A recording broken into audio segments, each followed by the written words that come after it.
Dating as a Christian woman can be daunting, to say the least.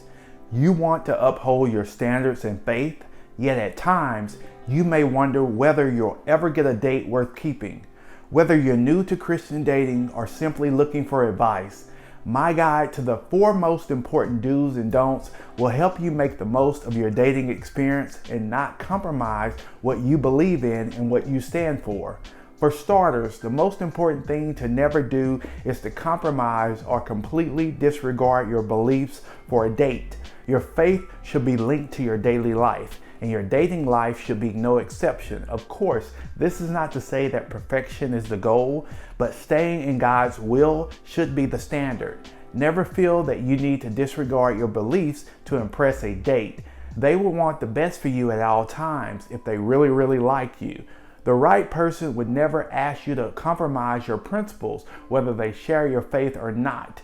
If abstaining from sex before marriage or not being together alone at certain places are central to your practice of Christianity, make these deal breakers.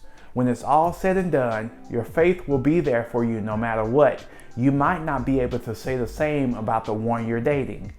Do be 100% transparent about who you are and whose you are. Everyone wants to impress when they're on a date, but if you're looking for a happy, long-lasting relationship, you must be yourself at all times. If you're single and a Christian, be honest about it. You don't want to be labeled as a fraud, especially when it comes to your faith and spirituality.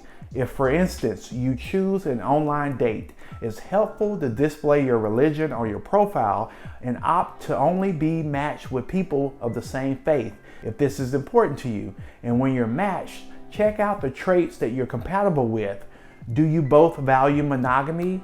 Is being consistent with church attendance important? Whatever it is, I encourage you to be matched accordingly. Another thing is to not make dating all about marriage. Now let's be clear, while dating as a Christian, there should be a level of clarity. However, when your focus is 100% on marriage, you can easily ignore red flags in a relationship.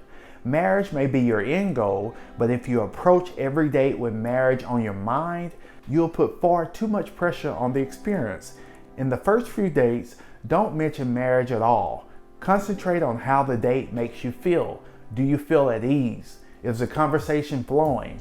Find out whether you have a connection or not and could form a happy, healthy relationship before approaching the topic of marriage.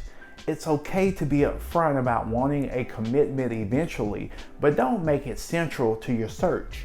A second thing is to make it a priority to seek wise counsel.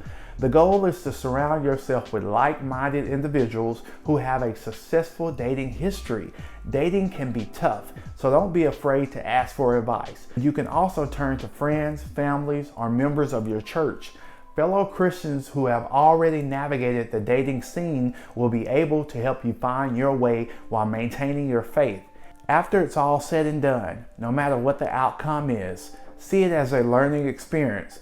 The goal is to take all experiences in stride and not see everything as a loss. It's easy to feel down and out, especially if you have friends and family members who seem to have a healthy and lasting relationship. I definitely would encourage you to pray about the things as well and continue to keep the faith, believing that everything will work out in your favor.